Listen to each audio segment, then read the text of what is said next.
Good morning, students. Welcome back to PNMRC e-learning classes. Students, today in continuation of chapter number 2, that is microorganism, friend and foe, let's start our video with the topic disease causing microorganism in humans. Pathogens enter our body through the air we breathe, the water we drink, the food we eat. They can also get transmitted or by direct contact with an infected person or carried by an animal. अब ये तो मैंने आपको बता दिया था कि जो पैथोजेंस होते हैं, मतलब पैथोजेंस का मतलब है क्या है? पैथोजेंस का मतलब है डिजीज़ कॉजिंग ऑर्गेनिज्म। वो हमारी बॉडी में एंटर कर सकते हैं कैसे? गंदी हवा को ब्रीथ करने से, गंदा पानी पीने से, गंदा खाना खाने से, या it can also be transmitted by direct contact, जैसे कि कोविड-19 by direct contact with an infected person और carried by an animal. Microbial disease that can spread from an infected person to a healthy person through air, water, food और physical contact are called communicable diseases. और वो diseases, microbial diseases, जो spread होती हैं infected person मतलब जिसको बीमारी हो रखी हो, ऐसे person से healthy person को एयर के थ्रू, वाटर के थ्रू, फूड के थ्रू या फिजिकल कांटेक्ट के थ्रू, ऐसी डिजीज़ को हम क्या बोलते हैं? Communicable diseases. Example of such diseases include cholera, common cold, chicken pox, tuberculosis, covid and so on. When a person suffering from common cold sneezes, अब जब कोई भी आदमी जिसको कि ज़ुकाम खांसी हो रखा हो और वो तब छींकता है, सेम चीज़ किसके साथ होती है? कोविड-19 के साथ भी सेम ऐसा ही होता है. तो क्या होता है तब वो छींकता है तो fine droplets of moisture carrying thousands of virus are spread in the air. तो छोटी छोटी बूंदें जिसके अंदर thousands and thousands of virus होते हैं, वो उसके मुंह से निकलकर उसके चारों तरफ फैल जाते हैं. किसके साथ में? पानी की ड्रॉप के साथ में.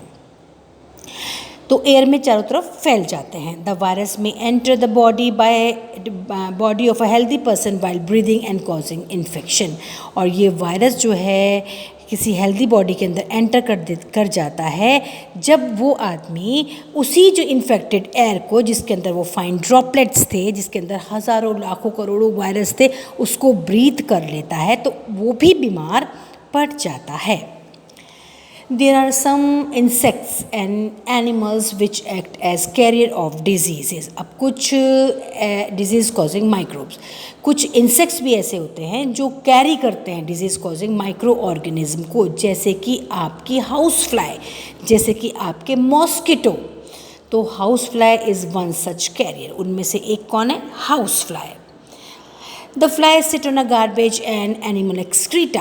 फ्लाइज क्या करती हैं? जो एनिमल एक्सक्रीटा, जो वेस्ट होता है एनिमल का, या फिर गार्बेज का कचरा वगैरह जो होता है, गंदगी जो होती है, उस पर जाकर बैठती हैं.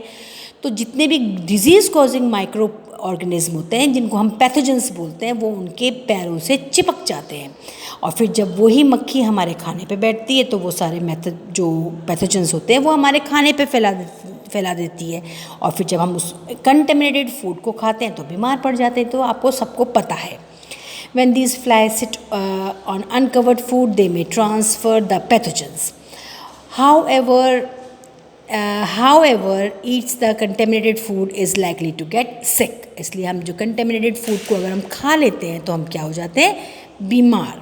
So it is advisable to always keep food covered. तो इसलिए ये कहा जाता है कि हमेशा जो फूड है वो कवर्ड वाला फूड खाना चाहिए. स्ट्रीट फूड जो उगड़ा हुआ हो, खुला ऐसे ही रखा हो, जिस पे मक्खियाँ बैठ रही हों, ऐसा खाना खाना नहीं चाहिए. Another example of a carrier is a female Anopheles mosquito. और दूसरा कैरियर पैथोजन का कौन सा है? फीमेल एनाफिलीज मॉस्किटो, जिसको आप फिगर 2.8 में देख रहे हैं. मेल नहीं, female. Which carries the parasite of malaria, plasmodium. Malaria का पैरासाइट को क्या बोलते हैं? प्लाज्मोडियम. वो कैरी करता है.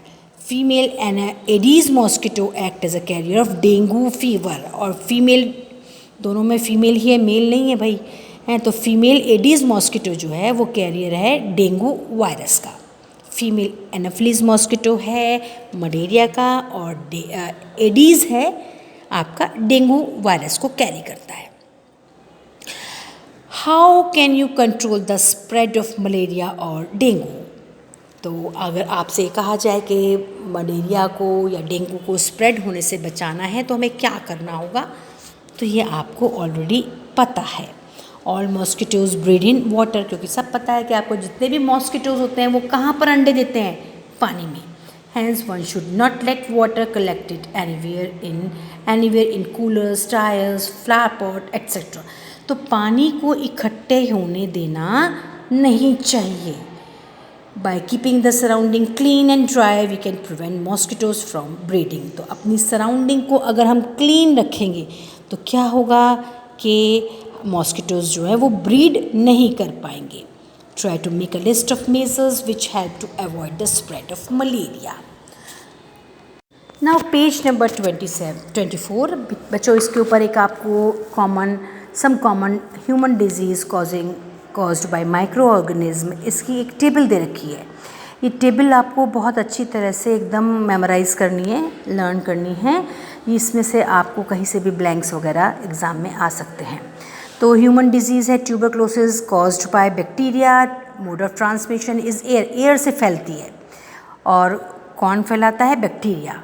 और प्रिवेंटिव मेज़र क्या है उसके? जनरल जो है, keep the patient complete isolation, उसको एकदम अलग थलग रख दो। Keep the person belongings of the patient away from those of the others, और जो पर्सन जो है जिस सामान का वो इस्तेमाल करता है उसको दूसरे लोग इस्तेमाल ना करें, इस बात का ख्याल रखा जाए। और साथ में vaccination to be given at suitable age, और सुटेबल एज पर वैक्सीनेशन दिया जाना चाहिए। मीज़ल्स किससे होते हैं? वायरस से होते हैं, एयर से ट्रांसमिट होते हैं। Chicken pox viral causing micro organism होता है आपका, transmit through air and contact. And polio positive micro organism कौन से हैं? मतलब वायरस से होता है ये पोलियो, और एयर से और वाटर से फैलता है। उसी तरह से कॉलरा टाइफाइड है बच्चों, देखो कॉलरा बैक्टीरिया से, टाइफाइड भी बैक्टीरिया से होता है। मोड ऑफ ट्रांसमिशन है water food for cholera and water for typhoid. और प्रिवेंटिव मेज़र क्या है, हम कैसे बच सकते हैं? Maintain personal hygiene and good sanitary habits, अपनी साफ़ सफाई का ख्याल रखा जाए। और सैनिटरी हैबिट्स, हाथ धोना, टॉयलेट जाने के बाद में हाथ धोना, प्रॉपर्ली नहाना, अपने नेल्स को कट करना, ये सारी चीज़ों का ख्याल रखा जाना चाहिए। Consume properly cooked food and boiled drinking water, हमेशा अच्छी तरह से पका हुआ खाना खाया जाना चाहिए, कच्चा खाना नहीं। और ड्रिंकिंग वाटर को बॉईल करके पीना चाहिए। और साथ में लास्ट तो वैक्सीनेशन है ही। नाउ हेपेटाइटिस ए, जिसे आप हिंदी भाषा में पीलिया बोलते हैं, caused by virus, or mode of transmission is water. Drink boiled water, drinking water and vaccination. Last one is malaria. It is caused by protozoa. तो ये किससे फैलता है? मॉस्किटो से। Use mosquito net and repellents, अब रात को जब मॉस्किटो ज़्यादा हों तो या तो मॉस्किटो मच्छरदानी लगाई जानी चाहिए या मॉस्किटो रेपेलेंट का इस्तेमाल किया जाना चाहिए। Spray insecticide and control breeding of mosquito by not allowing water to collect in the surrounding. और साथ में अगर मच्छर ज़्यादा हैं तो स्प्रे करते हैं ना, स्प्रे करा जाना चाहिए। और साथ में अपने सराउंडिंग एरिया में पानी को इकट्ठा नहीं होने देना चाहिए। So some of the common diseases affecting humans, their mode of transmission and few general methods of prevention are shown in table 2.1. So student, this is the end of today's video. We will meet tomorrow with the remaining topics of this chapter. Up till then, goodbye, have a nice day and thank you.